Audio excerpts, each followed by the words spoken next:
If you're a podcast host, listen up, this one's for you. My name is Allie Jackson. I'm the host of Finding Mr. Height, a dating and relationship podcast that I've been doing for 4 years now, sharing my positive and practical approach to dating that's built on my own life experience. And I wanted to share another experience that I've had, my secret behind monetizing my show. It's called Red Circle, and I was just telling my colleague about how much I love their platform. With Red Circle, not only am I getting a seamless hosting experience, but I also love the support I receive in ad sales. It's not just typical ad sales either. It's targeted opportunities based on my show and my life. And the platform is super simple. You just set your preferences and Red Circle matches you with sponsors that align with your show. You can vet every opportunity and their platform gives you great analytics. More recently too, my Red Circle team has brought me opportunities outside of my podcast on social media to really augment the podcast partnerships, bring them full circle. I just can't recommend them enough. If you want to give it a try, go to redcircle.com to get your free trial. That's redcircle.com for a free trial. Welcome to the law firm of Davis and Davis. We're not a real law firm. Go ahead, grab a beer, a glass of wine, sit back and listen.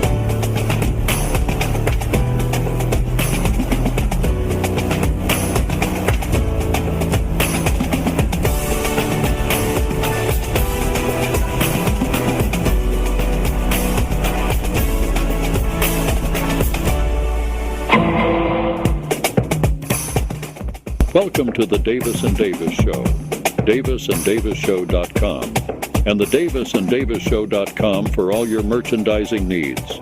Now let me introduce to you your hosts for the show, Scott and Burke Davis.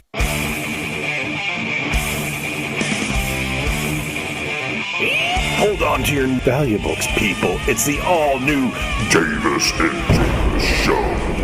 Drop whatever the heck you're doing. Grab your friends, grab your family, heck, grab your pets, and sit them the heck down to listen to the most adrenaline-filled kick-butt podcast in the world. Bust open that liquor cabinet, grab the most expensive stuff that you have, pour it in a pint glass, and chug that stuff down. The new Davis and Davis Show is about to melt your face off.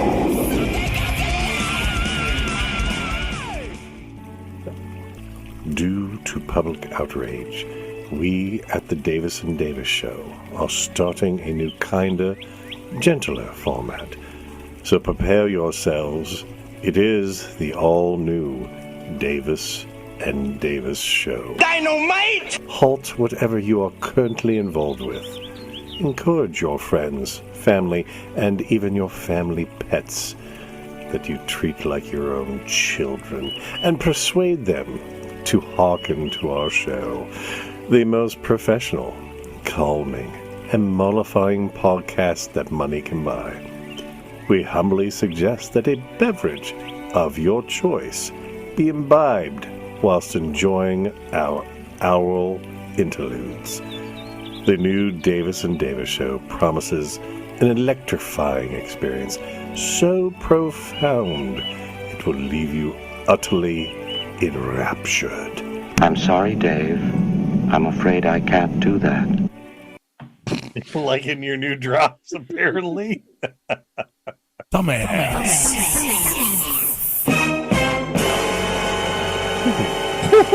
He's not that drunk yet. I got the eyebrow, damn it. All right, welcome to the Davis and Davis Show, ladies and gentlemen. I am Scott Davis, your host. I am Burke Davis, the co-host. The hostess with the mostest. to play. That's what I need to get you to do that.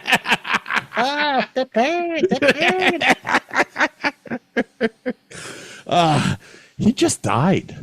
No, he died a while ago, but yeah. Well, he killed himself. I just watched I watched a fucking thing on YouTube about it. He killed himself in his backyard. Oh God. It was one of those guys who goes around LA buying up properties and selling them and all that. And he's like, and in this place, what's his name? It's some French name because he's French. Vilches, yes. Left a suicide note saying he was despondent over long-time health problems, suffering from chronic pain due to having oversized internal organs, putting increased pressure upon his body. According to Self, Villachez often slept in a kneeling position so he could breathe more easily. Oh God. Yeah, I guess I can see that. I mean, It was 93 when he passed away, age of 50. Wow. Did not know that. Yeah, he apparently killed himself in the backyard while his girlfriend was in the house. And apparently there's a phone call that was made or a recording or something because he missed the first time. Oh, fuck. Yeah. This was a guy determined to die. Yeah, apparently. And you feel bad for him, but as well, he wasn't getting roles anymore. Fantasy Island killed him. Well, I mean, you had the Man with the Golden Gun, Fantasy Island. That was about it. Yeah. Like, I don't remember him in anything else. He was in a few other things, like The Love Boat. Who wasn't? Me. I was in The Love Boat. Did you not know that? I was. I had no clue. Anyways, what are you drinking? I got some more the Evan Williams bourbon and a little diet ginger ale. Okay, so you see in there? It's red. That's because I put raspberries in. I went when we were on the island. We went to Mr. Ed's, and I had a garage beer, which I'd never had before, and I was like, oh, I'll give it a try. Is it garage beer made in Texas? It's made in Austin. Yeah. It's light beer. Okay. So I went and bought a whole bunch. And I have I went to Kroger the other day and they had strawberries on sale for $1 container. I was like, why wouldn't you? $1? You mean you could buy something for $1? I didn't think that was possible. The dollar store doesn't have shit for $1. What are you talking about? What the fuck? So I got some raspberries and I'm like, hang on. So I muddled up some raspberries, poured my garage beer in. God damn, that's good. At first I was horrified and I'm thinking, wait a minute. There's a lot of these like shandies that are citrus and fruit. It's like, that's probably pretty fucking good. It's actually really fucking good. I'm surprised. Awesome. I'm not going to make Burke do another masterpiece. No, we got to jump into this shit. We got to get this done. Hang on. We gotta take care of some shit. Are you ready? Okay. I'm ready. All right. It is time once again to call Robert Smith of The Cure and see if he is depressed.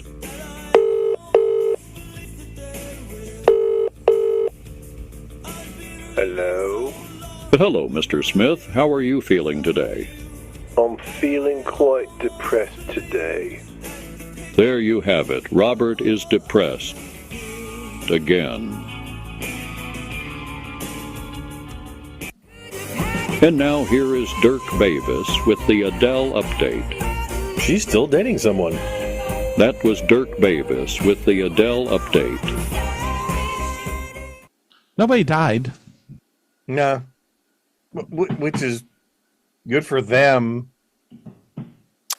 So everyone knows death pool, Scott 1, Burke 0. Burke 0.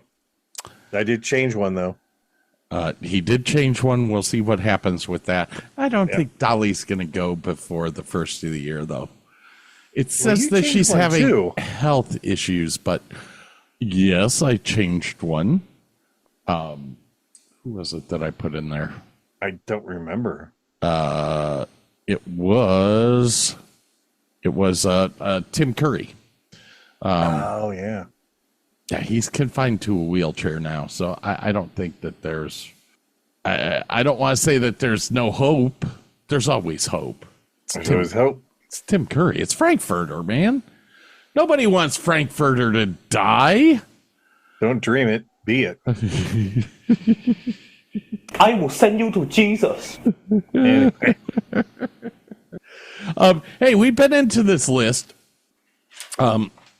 ladies and gentlemen. The last one that I did was The Love Boat, number 16, of what we consider to be the best TV series ever. No, our favorite TV series. I don't think these are my best. I don't think they're the best out there. These are my favorites. Oh, I think these are the best. Yeah, that could be too. Anyways, what's your 16th? I had to move this one around. It was 11. I had to move it to 16. Max Headroom. Ooh, MTV or VH1. Well, it was its own thing. His first appearance was in 1985. His last appearance was 2015. Apparently. Wait, didn't it start on Cinemax first? I honestly, I don't remember. I don't have all the details. But it was a TV show. It had one season. It took place 20 minutes in the future, as the thing stated. It was just this really bizarre ass show, but I loved the character of that God, what's his name? Max Fuhrer created this Max Headroom, this AI glitching out character. I couldn't get enough of the damn show. It was so out there and so bizarre because in the show he had gotten hit in the head, and it literally the bar that hit him in the head said Max Headroom. That's where he got the name from. The character, the live action guy lived, and he was a reporter. The AI guy they had downloaded was also part of the shows. It was like him and the digital him solving these mysteries, and it was so out there. I enjoyed. I love that show. Was it great? Kind of, sort of, but I enjoyed it. So, anyway, that was my 16. He was on Eureka, I think it was. He did a bunch of. Well, he was also in the miniseries. Brain cells have left the building. Yes, he played Jim Taggart in Eureka. Which one were you thinking? He played Trash Man in The Stand. Wow. The Stephen King novel that was a miniseries. What year did that come out? Oh God, that was late 80s, I think. Yes. God, he's been in a lot of shit, dude. He has done a ton of stuff. He was in a Star Trek The Next Generation episode. He is just, he's always been out there doing that stuff, but he will always be remembered for Max Headroom. You say that, but as my list goes on, you'll see that he is in a couple of things. All right, man. What you got up next? What do I have up next here? Let me set Do you have a this up. sound bite that I have to guess?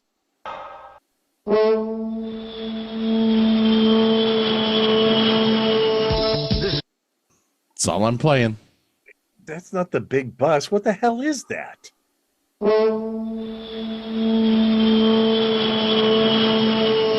This is my boss, Jonathan Hart, a self-made millionaire. He's quite a guy. This is Mrs. H. She's gorgeous. She's one lady who knows how to take care of herself. Oh, wait. My name is Max. The guy who played number Take care of 2. both of them, In, which ain't easy. what with Heart to Heart? Correct! Oh my God. Heart to Heart, Holy shit. starring one of my favorite people who does float. Holy shit. We're going to hell, man. You get that freaking Flyer Myers going on. God damn. The show starred Robert Wagner and Stephanie Powers. It was a detective story thing, and I'm huge into detective stuff, which you'll see as this list moves along. but it was set back in the when did this come out? It came out in 1979. I was gonna say it was either 79 or early 80s, one of the two. Yeah. Oh my God. It ran for 5 seasons, doing 22 episodes a season. Good for you. Second season, they ranked 23rd, and the third season they ranked 15th, which is not bad for nighttime. I mean, you're figuring it's one night a week at that point in time, so not bad at all. No, and it's of course fighting with your Dallas and your Dynasty and Knots Landing and all that stuff. So I actually fell in love with this show later in life when they would rerun it on WUAB TV 43. And just kind of liked it a lot. Reminded me a little bit of Magnum PI. Yeah, kind of, sort of. Came out before Magnum. Yeah, I got a couple shows that I picked up later in life, like not their original run, but in syndication. So I totally get that.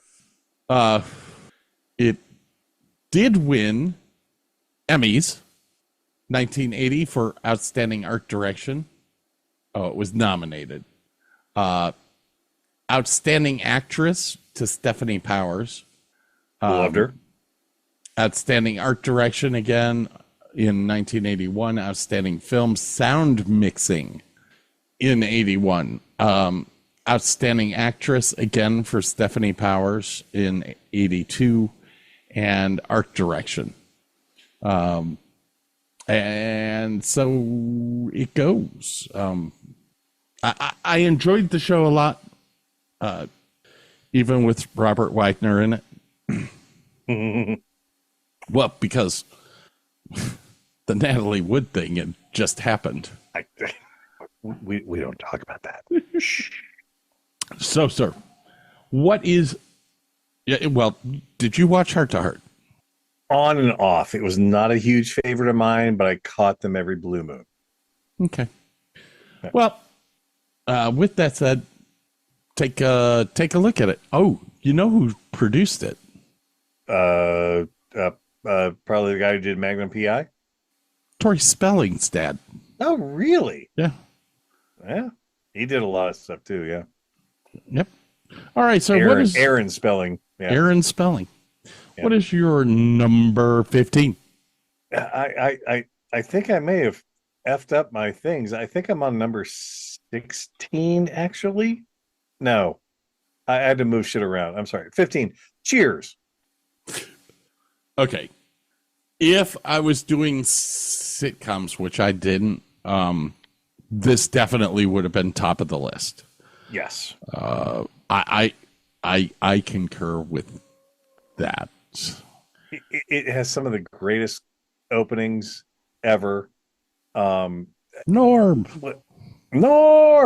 I mean, even when Coach passed away and you picked up Woody Harrelson, it just kept going. You added Kirstie Alley. It was still good. Oh God, that was such a brilliant show.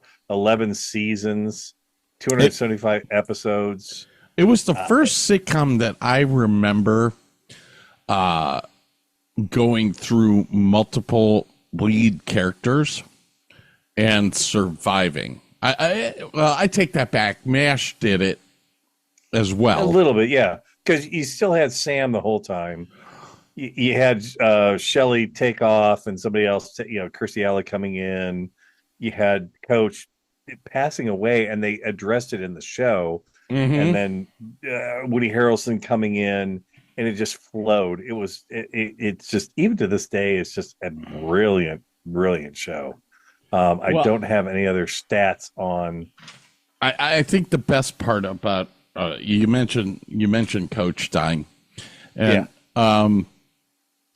I was very glad to see that they actually hit it head on instead of hiding it or, doing something different.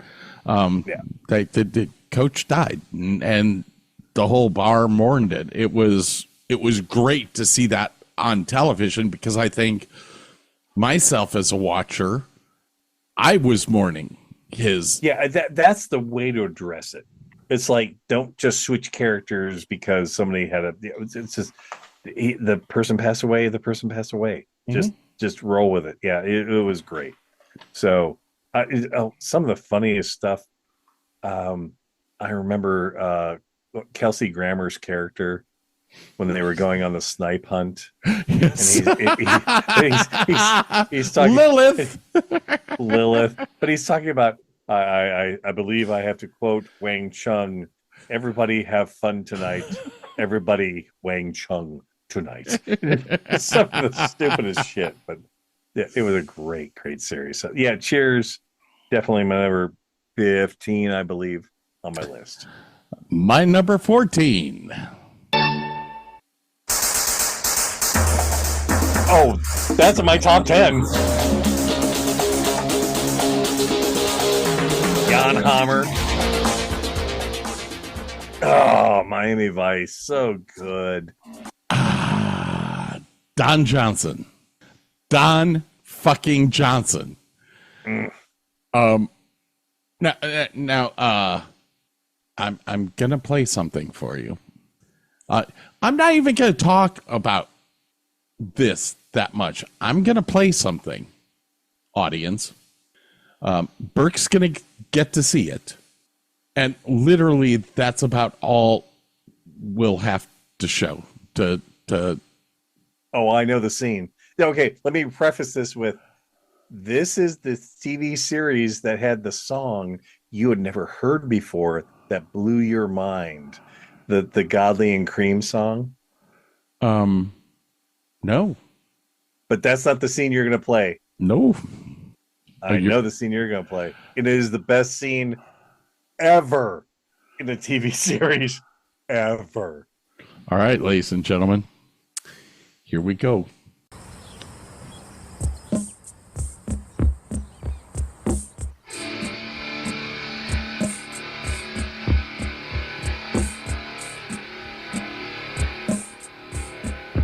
I have goosebumps.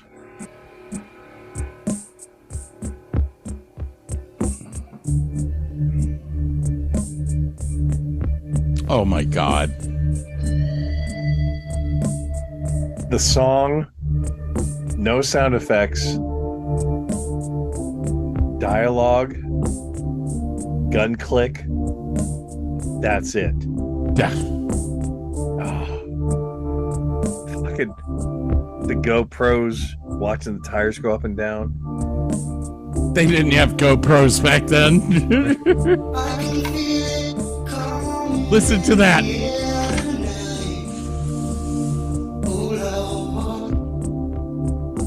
How much time we got? 25 minutes.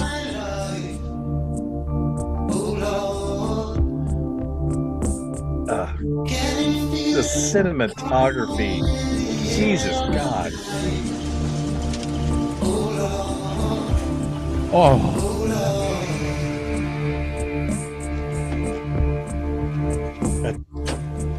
That car. Box. Oh, that car. I mean, I know it was a Corvette, but still. Oh.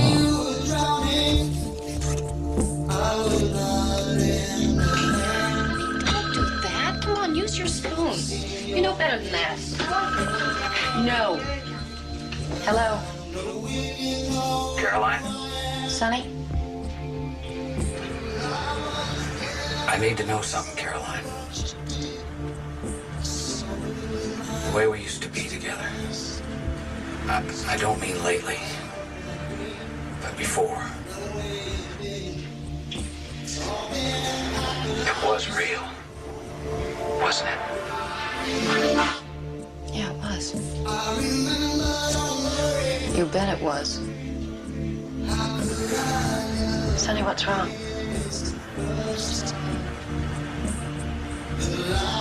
Nothing, Caroline.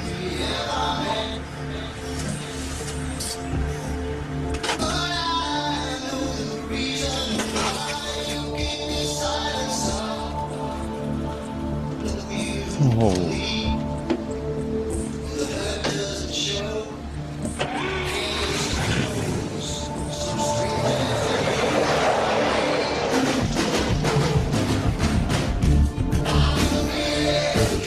The hood shot. Oh my god. Yes, ladies and gentlemen. We're talking about Miami Vice. Probably the first adult show that I got to watch. Because this came out in what? 82, 84? 1984, September 16th. So I did not watch this originally. I picked this up on USA in reruns. And I've said this before on the show. I'm just flipping through channels. I watch some guy jump out of some car, do 2 or 3 rolls, unload 16 fucking bullets or something. I'm like, this is interesting. I'm going to check this out. What the hell is this? And it's fucking Don Johnson. I'm like, I need to watch the rest of this. This seems interesting. Okay, so 5 years on NBC, September 16th, 1984 to June 28th, 1989. 5 seasons, 114 episodes. There was one final lost episode, later aired in syndication on USA in January of 1990. It won a total of 10 major awards with 33 nominations across its run. And the major contributor to their look was Giorgio Armani. The producers went over to Italy to find out what the cool looking stuff people were wearing was. It was Armani. He was the most influential designer linked to the show. Other European fashion brands were used, such as Gianni Versace, Hugo Boss, and Vittorio Ricci. The highest season average was season 1 on IMDb at a 7.8 out of 10, and their lowest was only a 7.1 out of 10 for season 4. So the original concept of the show is unknown, but there's a rumor out there that NBC's entertainment division leader Brandon Tartikoff had written a memo to a higher up at NBC, and all the memo said was MTV Cop. That's about right. This show won so many awards for sound, for visual and art. It'll make your head spin. Now, this was the first TV show I had ever seen to use the actual music of artists. Every other show ever played a generic, they got some band together and played a generic version of some song so they could avoid copyright and playing it. No, these people spent the goddamn money to put in the real music that we wanted to listen to. And it was insane. It was so good. So I sit back in your chair for a second and listen. Are you ready? Roger Daltrey, Pete Townsend, El DeBarge, Duran Duran, The Power Station, Devo, Sinead O'Connor, Russ Ballard, Black Euro, Jackson Brown, Kate Bush, Meatloaf, Phil Collins, Bryan Adams, Tina Turner, Public Image Limited, Peter Gabriel, Pink Floyd, ZZ Top, The Smiths, The Tubes, Dire Straits, Depeche Mode, The Hooters, Iron Maiden, Alan Parsons Project, The Ward Brothers, Godley and Cream, Corey Hart, Glenn Fry, U2, Underworld, Frankie Goes to Hollywood, Propaganda, Foreigner, The Police, Red 7, Ted Nugent, Suicidal Tendencies, The Damned, Billy Idol, The Church, Billy Ocean, Eric Clapton, and more that were never named. Incredible soundtrack. And the cool thing was you had Ted Nugent on the show as a character. You had forgive me, drunk mind, the drummer from Genesis, Phil Collins played a character on the show. Actually, I have the list of all the character. Are you ready for this? God. Oh, God. Go ahead. Leonard Cohen. Fuck. Phil Collins. Right. Miles Davis. The Power Station. The entire band. Glenn Frey. Suicidal Tendencies. The entire band. Willie Nelson. Ted Nugent. Frank Zappa. The Fat Boys. Sheena Easton. Gloria Estefan. Gene Simmons. With the voted number one iconic scene involving Crockett and Tubbs driving through Miami at night to Phil Collins's In the Air Tonight. Yeah. Probably the most famous scene from that show. Yep. And I will pull that up on YouTube at least once a month just to watch that one scene because it is so fucking cool. Oh my God. It's absolutely brilliant. I'm telling you, the 80s were a great time to grow up, but Miami Vice was just his cigarette boat that he lived on. His sailboat was cool. His alligator Elvis was cool. His car, both of his cars were cool. Everything about that damn show was cool. Yeah, can somebody explain to me how a detective has a Ferrari Daytona, a sailboat, a cigarette boat? Well, because they had taken them from drug lords, or they had seized all that shit and then used it. We have that shit in Ohio where they if they impound a car, they turn it into a cop car. Do you know what video game was inspired by Miami Vice? Dear God, Cyberpunk? I have no clue. What the hell is it? Grand Theft Auto came out with a Grand Theft Auto Vice City version. That totally makes sense. Oh my God, I can't believe we didn't put that together. Holy cow. Yeah. I don't have anything else to say. No, I'm good. Where are we? You're 14. Okay.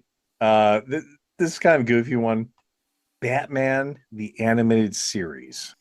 I wouldn't say that's goofy because that's more adult than any of the other Batmans that were on television. You had the great theme song, which I believe was Danny Elfman's theme song.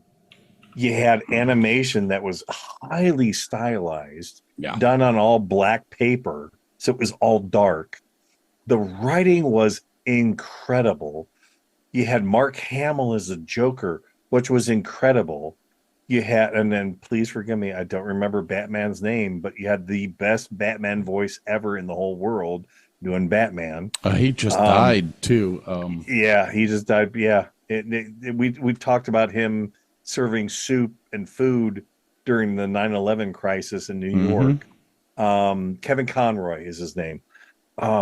Just everything about that show was so good. They explored so many facets of Batman's personality, of all the characters' personalities. It was just unbelievable. And you, as a DC purist, liked it too. Loved it.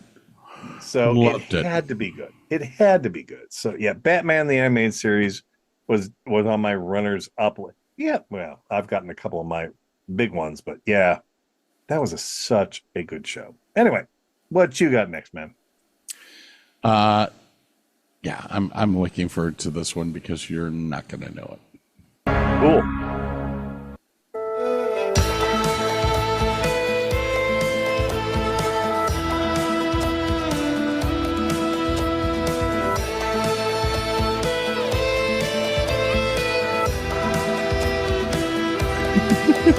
Yeah, you're right. I don't know that one at all. I mean,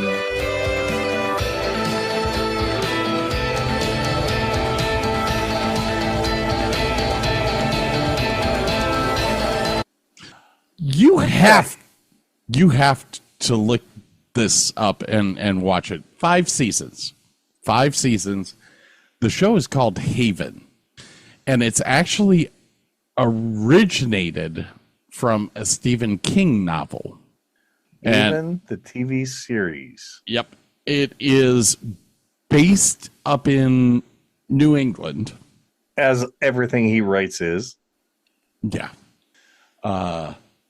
Let's see here. I have all the stuff written out here, but I'm actually looking for a... What the... Are you still there?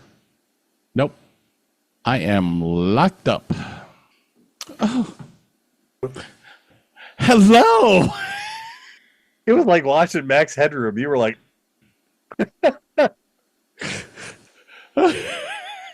What the hell?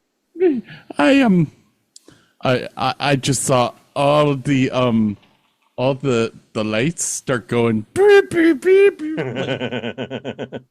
Oh, this can't be good. Nothing's working. Guess what? I hit speed test and it says 0. I hit mine too. I'm like, it ain't me. I tell you what, let me go refresh my drink real quick. Let me pause this then. No, well, we're not. All right. Sorry about that, ladies and gentlemen. Some technical little glitch in the matrix. And of course, if we have a glitch in the matrix, that means that it's time to go get some snackies. Snackos and a little libations. Yes. Oh, hang on. Hey, what are you eating over there, buddy? Okay. They are called protein crisps. Healthy for you, but they are the healthy. Yeah, cheese. It's okay. white cheddar cheese. But these are protein chips, and they taste like Pringles. They taste like Pringles. Might taste like they want to be Pringles. Oh my God. If they actually taste like Pringles, they taste 5 times as much money as Pringles. I have a Kendrick. Up here. Hello, buddy. Nope. You got to come on camera. Oh, there you are. Hey, buddy. Years ago. Hi, Kendrick. Your buddy Scott saying hi. Look up here. There you are. Look up there. You are. Goodbye, Bye-bye Kendrick. So I got the barbecue. Okay, how are they? Oh my God. They're harder than a Pringle. Yeah, I get that. But tastes the same. That's pretty good. There we go. Anyway. All right. Back. We were talking about Haven. To Haven. Here. Haven is a fine place to raise a family. But you and I know it is chock full of the ungodly. This man's pretty dead. Tends not to change much. Chief Warnus, this is... Special Agent Audrey Parker. Oh, it's the FBI. This could be why I thought I recognized you. She looks like you. Yeah, I know. You took my clothes. I saved your life. You must be Duke. Well, is this one of those situations where you're here claiming to help, but you're really just here to step on my toes? Watch out! Not in these shoes. You've heard stories about the Troubles.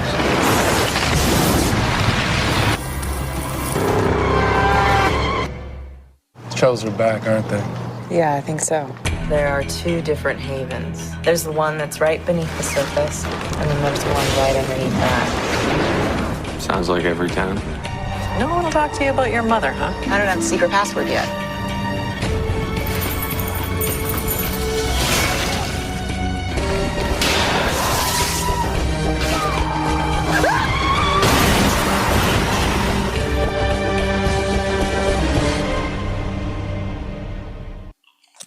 Mm-hmm. This is where you got your love for the show Supernatural, isn't it? Mm-hmm. All right. Go back to... There we go. Thank you. I hate you. What? What did I do? Except tell the truth. No, you mentioned a TV show that wasn't on my list, so now I have to rearrange my list. How the ever living fuck did you not have Supernatural on your list? Dear God, man. Wait till you see some of the shows on my list. You're going to be like, dude, you are fucked up, aren't you? Yeah. I told you I was drinking an hour before you even got on. All right, sir. I really have, so what do you think of Haven? I mean, I kind of like it. I vaguely remember it. It looks really interesting. It's that, well, you got the FBI thing going on. You got the Supernatural thing going on. It looks good. It looks very Emily good. Rose, Lucas Bryant, Nicholas Campbell, Eric Balfour are your main characters in this. I will admit, season 5 gets really funky, like funky, like weird. I have a couple shows that I only like the first few seasons of, so I get it. But as I said, Stephen King. Oh yeah, you take a short story of his, broaden it, it's gold. It's absolute gold. What the hell was the plane one? The Langoliers? Yeah. Not good. But Stand By Me? He writes some weird shit. Stand By Me was The Body. Great movie. It was a short story. The Shawshank Redemption, short story. Yeah. Great movie. Yeah, like take his short stories and broaden them, they're great. You take his big stories. The Stand was pretty good. It wasn't perfect, but it was pretty good.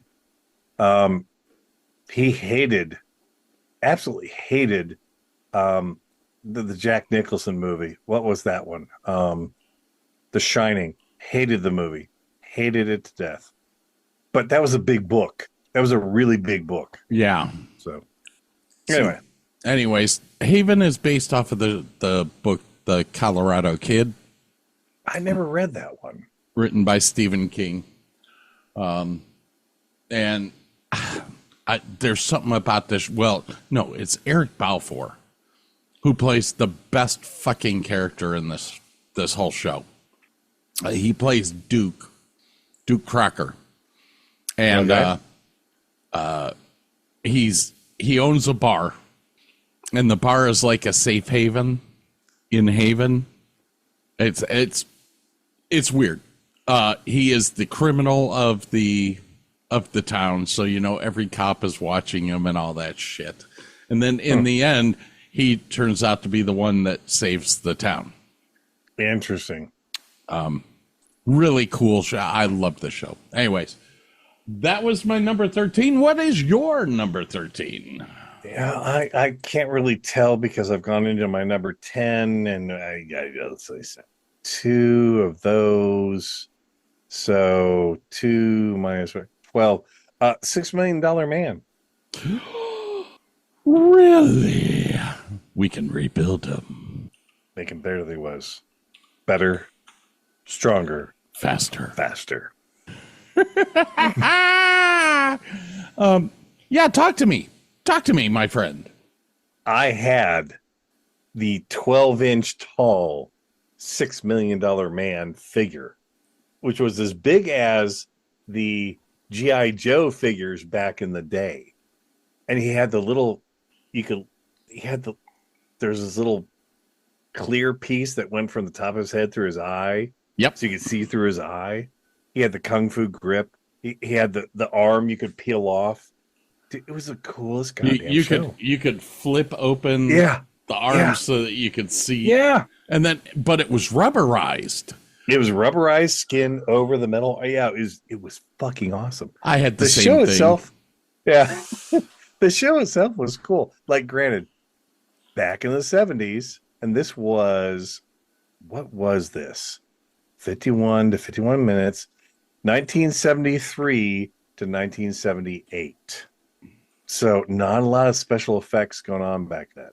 Like when he was running fast, they showed slow motion. When he jumped up high, it was slow motion. The sound effects were awesome. I mean, it was so good. And the show was like, he was like that Private Eyes That only ran for 5 seasons. Yeah, yeah.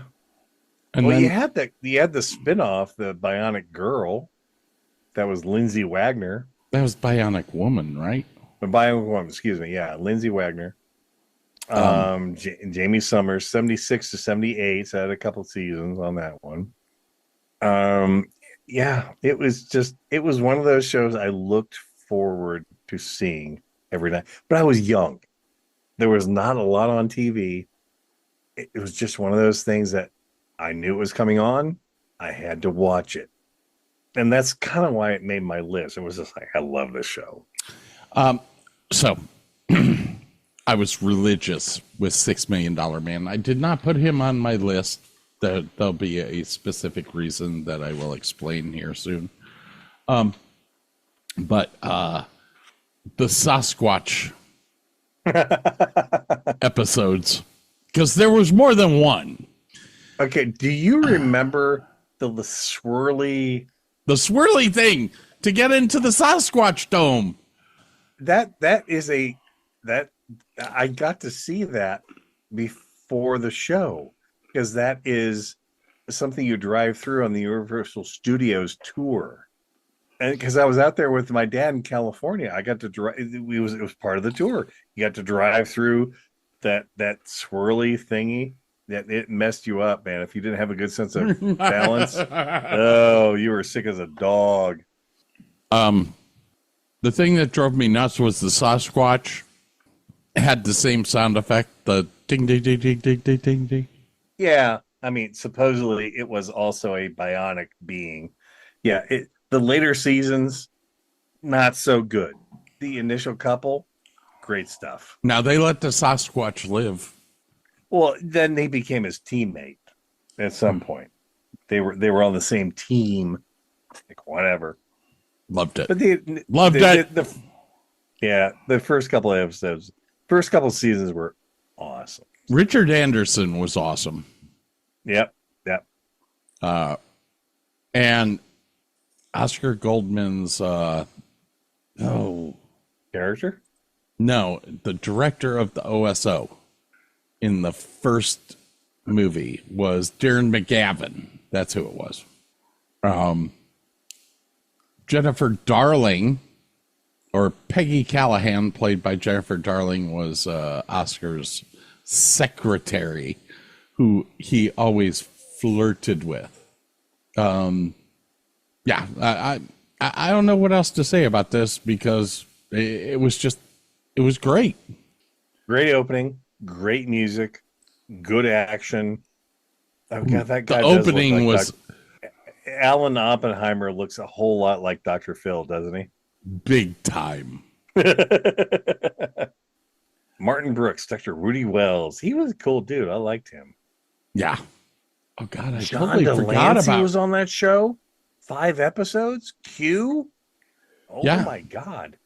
And then Farrah Fawcett, who was married to Lee Majors, she was on there for a couple episodes. God, Alan Oppenheimer. Anyway. All right, we're done with that. God, What's your Martin next one? Brooks. Yeah, I know, right? Are you ready for the music? Yeah, I'm ready. Well, I'm not the kind to kiss and tell, but I've been seen with Lee Majors, the Fall Guy. So fine, I've been on fire with Sally Field. It's flippin' hilarious that you had the $6 Million Man right there, and I had the Fall Guy right after. This is another Lee Majors shindig with what the fuck was his name? The guy from not Moonlighting, Douglas Barr. What other show was Douglas Barr in? If you're talking, we can't hear you. I'm so sorry. Joanne Flug was in this, and Marky Post before she was in Night Court. Right. Holy cow, I forgot about that. But Douglas Barr was in something else. Not Murder, She Wrote. It was later than that. Menu for Murder, Murder She Wrote, Lady Douglas Boss. Barr. Look at him. He looks like Kato. Ranger. Ranger. But it's not him. Dead Badge, The Wizard, Secrets of the Space Invader. What? Was it Hotel? He was in Fantasy Island. Who wasn't? Oh, he was in Semi-Tough. Or The Wizard. Designing Women? That could have been it.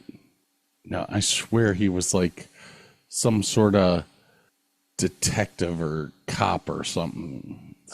He looks like another actor, I think is what you're thinking of. That could very well be.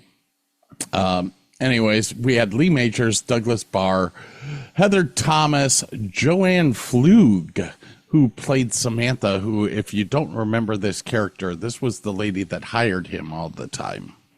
Oh, okay. And then Marky Post.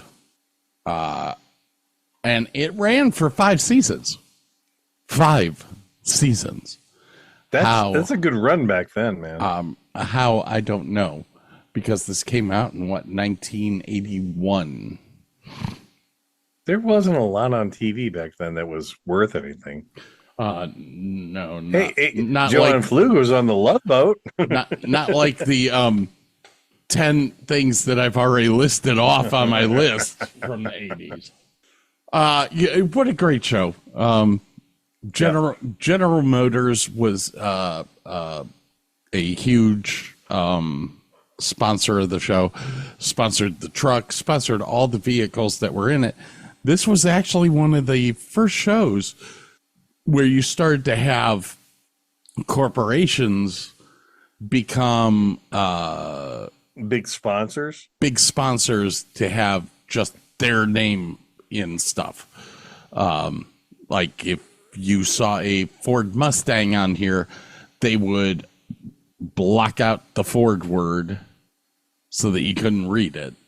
Unless you were Spencer for Hire, and then that was sponsored by Ford. Yeah. So, yeah, this was the start of the big corporate sponsorship. And I mean, you have it even more now. How much did they pay to have a Starbucks cup in that guy's hand? How much, but they figured out a way to make it work. The GMC K2 2500 wide side. Was that the SUV he used? That was the pickup truck that he used. Customized. I thought it was a Chevy at first, but close. Yeah, it had the Sierra Grand equipment package in it. Now, I don't know if you remember this. There was this side compartment that he used to store all of his crap in. I did not watch this show hardly ever, so I'm not familiar with it at all, other than the opening. I remember him having a bathtub outside of his house. That's it. This in the 80s, television companies went from 51-minute long shows down to 47 to 48-minute long shows so that you could have more commercials. Oh, good. And this was one of the first shows to go through that teething pain. Yeah. Anyways, Lee Majors, I loved the fact that they brought up the fact that he had laid with Farrah Fawcett. Which really? Didn't you listen to the intro? I never watched the show. It's like the third line in I'm not the kind to kiss and tell, but I've been seen with Farrah. I've never been with anything less than. I mean, come on, that's so cool. Throwing shade in the fucking opening lines. Well, he called her and asked if it was okay. Oh, really? And she was like, yeah. It's Wow, fine. that's funny It's as hell. fine. That's awesome. They actually got along better after their divorce than they did when they were married. They're married. So that's it. That, my dear people, is my number 12, The Fall Guy. Lee Majors, great show. Watch it if you can. What do you have next? My next one is Wings. Hey, that's sitcom. It wouldn't be in my thing. All right, go ahead. Tim Daly, Stephen Weber, Crystal Bernard, Thomas Hayden Church, David Schramm, Rebecca Shull, Tony Shalhoub, who went on to do many, many things afterwards. I don't know what it was. Was it the theme song? Was it the premise? Was it the fact that they had a 2-story stage that they often never showed the second, but occasionally would show somebody up on the second story looking down? I don't know. The comedy was golden. It was, my God. It was the comedy between the brothers that made... God, it was so good. Wings, one of my favorites. 7 years, 1990 to 1997. And there was another one. It was kind of like The Love Boat, where you would have people coming and going because they were passengers. And you had a bunch of, kind of old-timey people. David Schramm as Roy Biggins. Oh, my God, he was so good. Yeah, but Tim Daly and Stephen Weber had a connection. Yeah, they were so good together. And Crystal Bernard, she didn't flourish in this until what, the third season? Yeah, definitely. Now let's see. Who was it? Faye. Oh God, she was hilarious. Oh dear God. Holy cow. Yeah, Faye was the ticket agent, and she was so funny. She was freaking hilarious. So you had people like Gilbert Godfrey on there. I'm going through the list. So I'm like, okay, I'm done. Tony Shalhoub. Okay, let's talk about Tony Shalhoub real quick. Quick Change, Barton Fink, Big Night, Men in Black, Gattaca, Paulie, The Siege, Galaxy Quest, Spy Kids, The Man Who Wasn't There. Not to mention the fact that he played a freaking detective who was absolutely insane called Monk. Yeah, that was such a good show. Holy crap. Kelsey Grammer was on this show? Okay. I could spend Ted Sorrell, Susan Dye. Oh my God, there's a bunch of people on the show. I can't go through that in my elevated state, so we're not going to do that. But yeah, Tony Shalhoub, that was his kickoff. Like it was, and Galaxy Quest was so good. But Monk, I mean, it is absolutely his crowning achievement. And I never watched that. It could absolutely be on this list because I love watching bits from Monk, but I never watched it, so I couldn't put it on my list. Monk I loved, but it was a USA thing, and you had to have cable, and if you didn't have cable for 6 months or something, or you went out of town or whatever and didn't see it, it wasn't worth watching again. Right. Plus, I didn't like the way they ended Monk, which is why it didn't make it on my list here. I never saw the ending, so I don't know. The last episode sucked. Okay, fair enough. All right. We've got to move on, dude. Yep. Right. What's your next one, dude?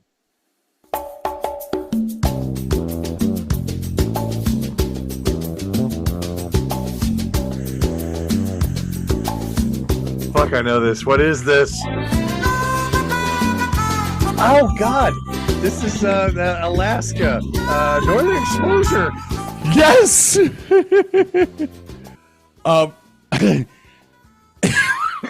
Sorry.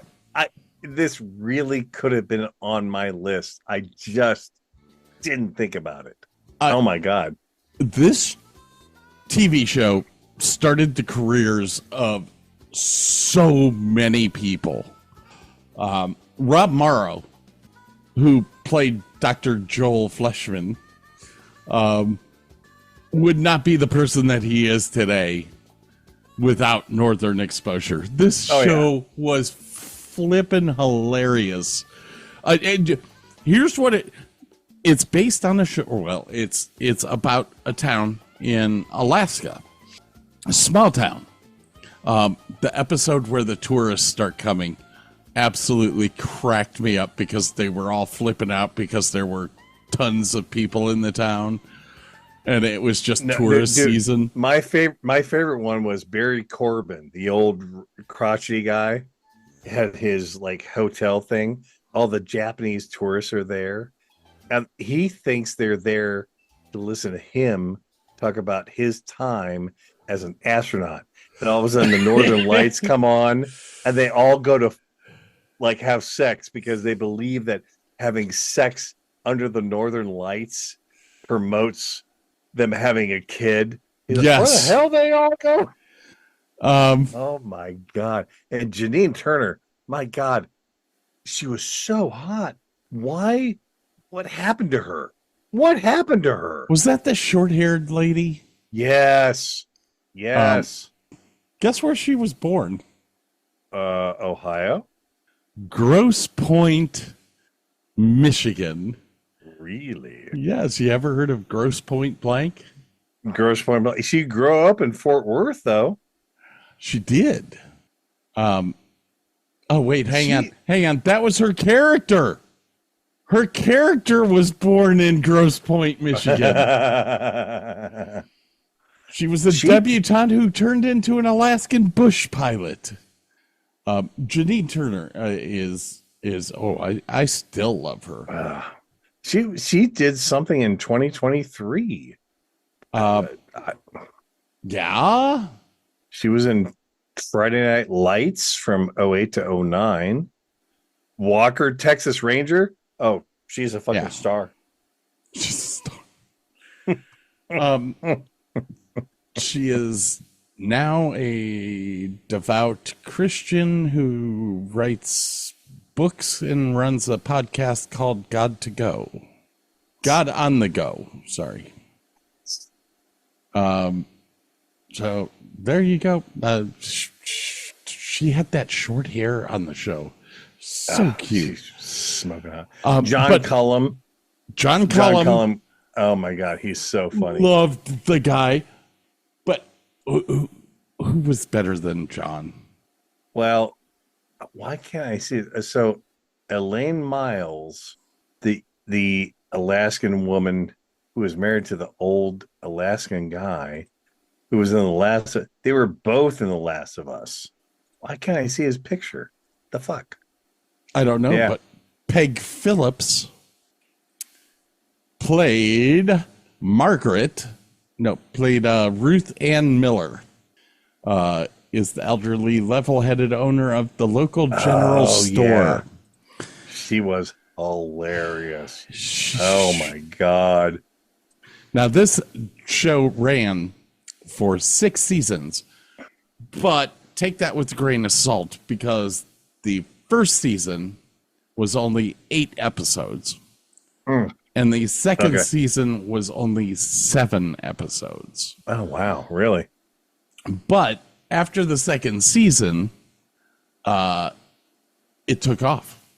The user reviews are bad 1 through 5, and then 6 through 10, they grow exponentially. Yeah, I see that. So, yeah. It was just a fun show to watch. It had its stupid, silly. Who was the radio guy? Oh, the young guy. Yeah, he was hilarious. He was a deserter. Is that why he couldn't vote? He oh God, Joel Fleshman, Maurice Minifield was Barry Corbin, Maggie O'Connell. Was this him? John Cullum? No. No. Cynthia Gary? No. Ooh, she was hot too. John Corbett, that he played Chris Stevens, is a philosophical free spirit and ex-convict who works as the disc jockey at the radio station. Yes.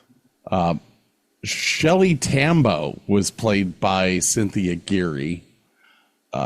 She was the 18-year-old who was married to the 90-year-old bar guy. Right. John Cullum, or she's married to John.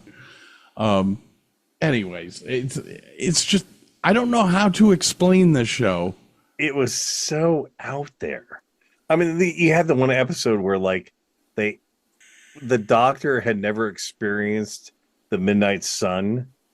So like he's like up for like 80 hours and just like, oh, I'm full of energy. He crashes the fuck out. It's just, the whole thing is just, it was out there. It was totally like you almost get the feeling like that's what it's like living up there. It's so bizarre. But funny. The Indian lady, the one that always talked like this.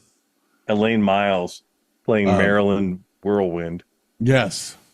Was that her? So she was in that The was Last her. of Us. Yeah. So there's one episode where she's filling in at the radio station and nobody can hear her. Oh my gosh. I absolutely loved this show. Anyways. Graham Greene.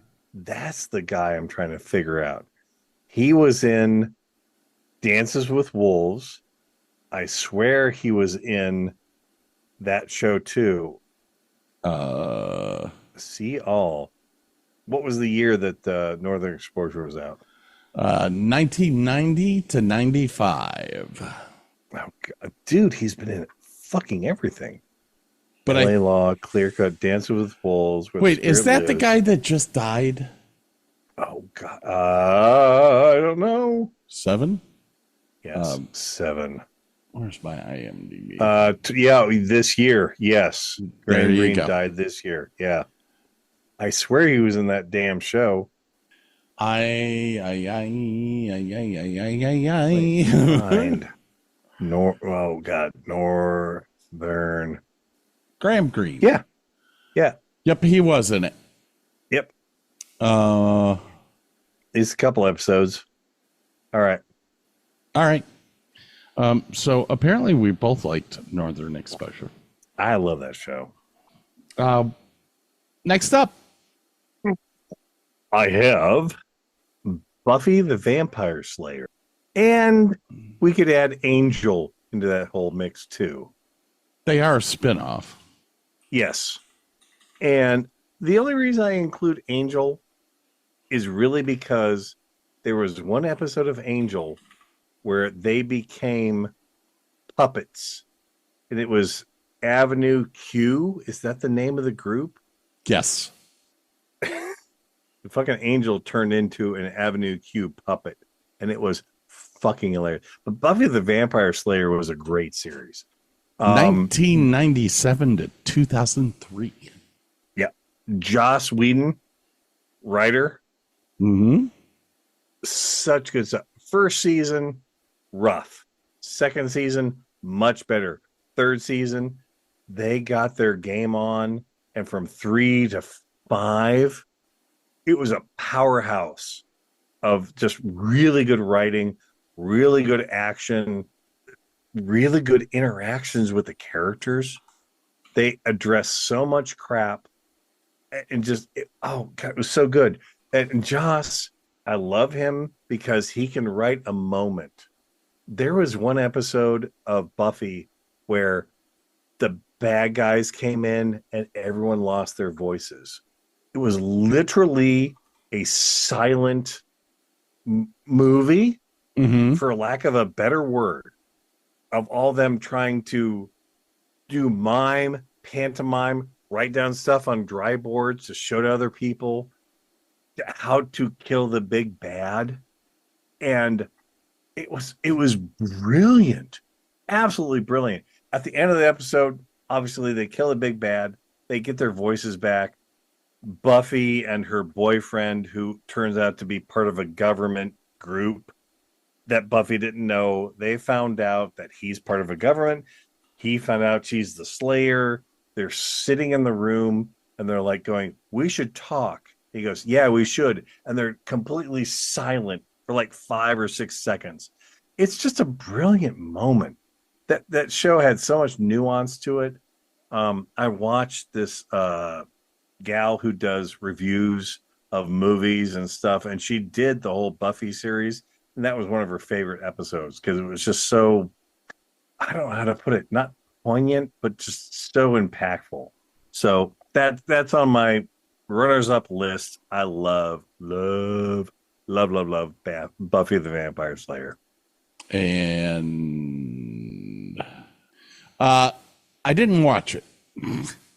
Sorry. It's okay. Just wasn't me. Yeah, it's not for everybody. I get it. I love vampire stuff, though. That's why I'm surprised I didn't watch it. Because like the originals was phenomenal. No.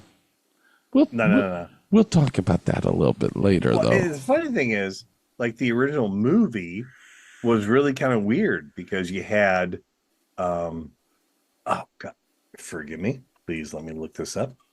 IMDb. The original movie was full of really good actors. Vampire. Why are you not pulling up? No, not that. Why can I not pull this up? Empire Slate. Oh my God, I can't type. 1992. Christy Swanson played Buffy. Donald Sutherland played Merrick, who was the teacher. Paul Rubens, aka love Paul Rubens. Yeah. Rutger Hauer was the big bad in that movie. Luke Perry was in this movie. It was a hilarious movie. It was bad and good simultaneously. And then they turned it into a great TV show. So anyway, that's all I got to say about that. What's your next one? Ray? Ready. See the mommy won't stay for your meal, getting all the piece of pie for your wife. Everybody wanna know how it feel. Everybody wanna see what it's like living in a big house. I don't mind. Me and this is the one that was the place to make you money. Alright. God's got back on my greenback boogie. I am lost. For a hot second, I thought it was Nip Tuck, but we talked about that. What the hell is that? That was the Greenback Boogie, which is the theme to Gabriel Macht's show on USA called Suits. Oh. Suits, premise of Suits. Gabriel Macht is a lawyer. Patrick Adams plays a guy who's running from the cops because he's got pot on him. He accidentally runs into a room where they're holding interviews to become a lawyer. And the secretary was told specifically to don't let anyone in who doesn't give a really good answer to your queries. I've seen millions of bits on Instagram and YouTube shorts about this show. I literally have seen half. It's some of the there are some times when they are just throwing out the big dick energy on people. Yeah. It's hilarious. Yeah. Lewis. Yeah. I get that. I totally get that. Absolutely love this show. Gabriel Macht. You have are you back? Kind of. It's been doing this for the past 5 minutes. I'm going to have to reset my router. Oh my gosh. But Gabriel Macht plays my favorite character in this, Harvey Specter. Harvey Reginald Specter. What a great middle name. Reginald. I would say if I had a kid again, I would name it Reginald. Reggie, what's going on? Okay, so there's Harvey. There's Harvey. There's Mike. Mike is the Mike. What do you call it? The guy who's not a lawyer who becomes a lawyer. Supposedly never went to Harvard, but passed Harvard. Right. Well, he passed the bar. Right. He's passed the bar about 17 times and charges people for it. And the reason for that is because he's got a photographic memory. Eidetic. Yes. Is it eidetic? Eidetic is when you can absorb information and process it. Photographic is when you can just see it as it's on the page. Eidetic is I think what he has. Okay. You have Louis Litt. You have Louis Litt, the idiot of The Office. He's good in a lot of things, though. He's very good. Yeah, in a lot of things, but so stupid in others. I love the bit where is it the main guy and the office lady who have slept together? He shows up their apartment. And he goes, "I know why you guys are here. You've been up all night doing the research." And they're like, "Yeah, that's why we're here. Not because we're sleeping together. We've been doing research." Yeah. Harvey and Donna slept with each other a long time ago. And then it was like season 8 or season 7. They hook up again, and that's when the Louis Litt thing happened. Oh, God. Which was hilarious. Meghan Markle starred in this as Rachel Elizabeth Zane. Who was the black lady that played the Jessica Pearson? Oh God, she was hilarious. Gina Torres is the lady who played her, and she's married to. I thought she was married to somebody. She was married to Lawrence Fishburne. Yes.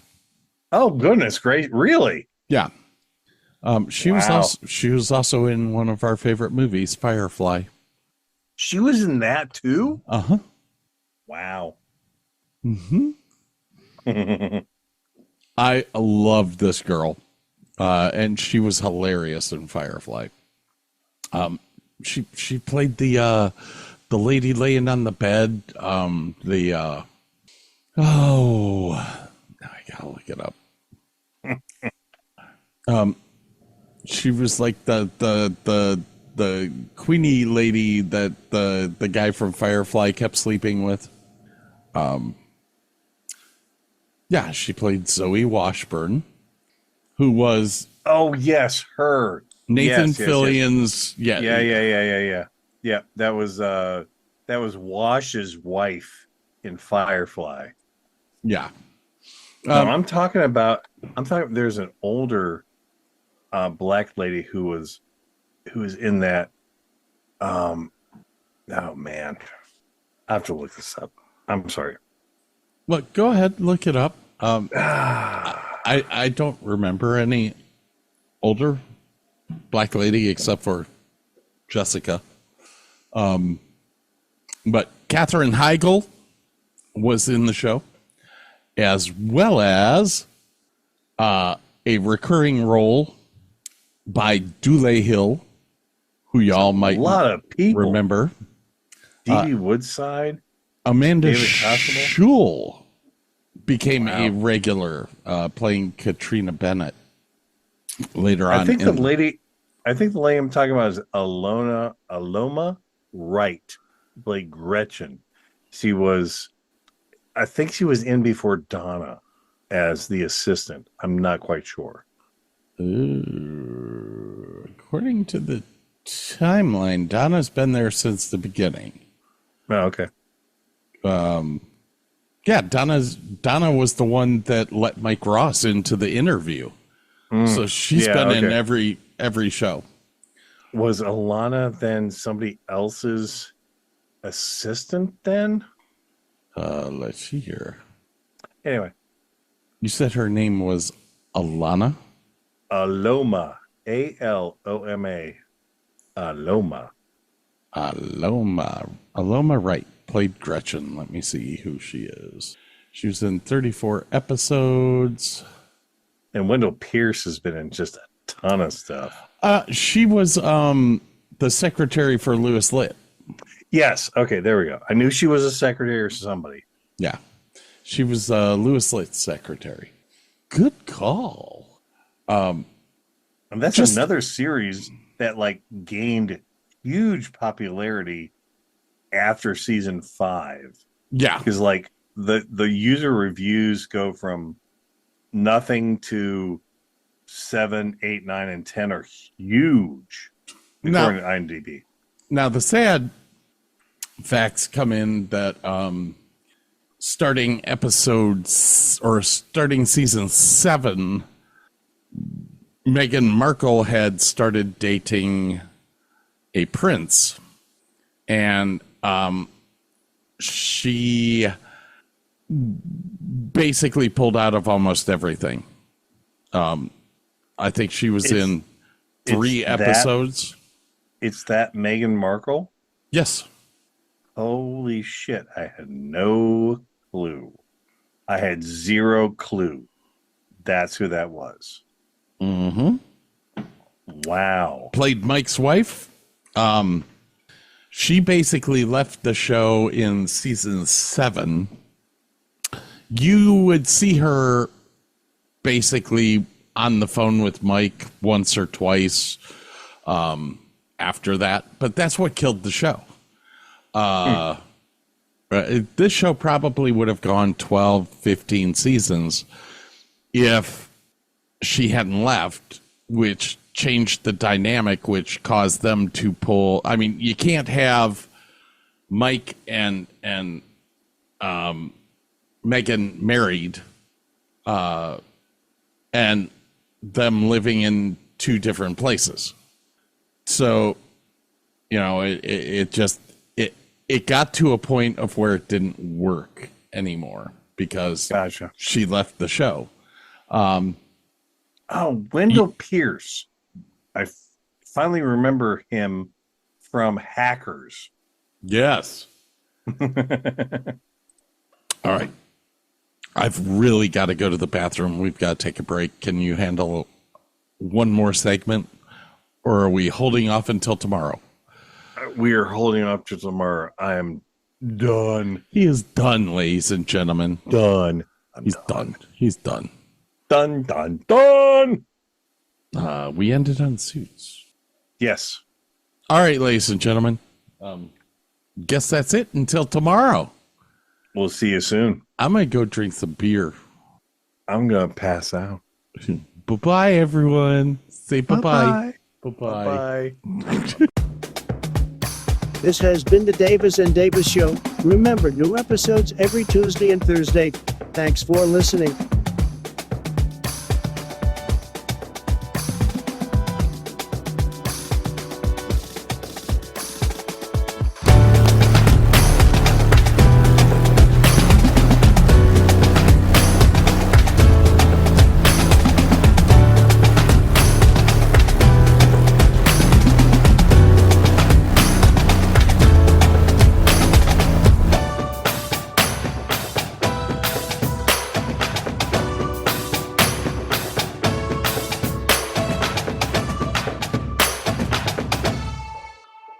If you're a podcast host, listen up, this one's for you. My name is Allie Jackson. I'm the host of Finding Mr. Height, a dating and relationship podcast that I've been doing for 4 years now, sharing my positive and practical approach to dating that's built on my own life experience. And I wanted to share another experience that I've had, my secret behind monetizing my show. It's called Red Circle, and I was just telling my colleague about how much I love their platform. With Red Circle, not only am I getting a seamless hosting experience, but I also love the support I receive in ad sales. It's not just typical ad sales either. It's targeted opportunities based on my show and my life. And the platform is super simple. You just set your preferences and Red Circle matches you with sponsors that align with your show. You can vet every opportunity and their platform gives you great analytics. More recently too, my Red Circle team has brought me opportunities outside of my podcast on social media to really augment the podcast partnerships, bring them full circle. I just can't recommend them enough. If you want to give it a try, go to redcircle.com to get your free trial. That's redcircle.com for a free trial.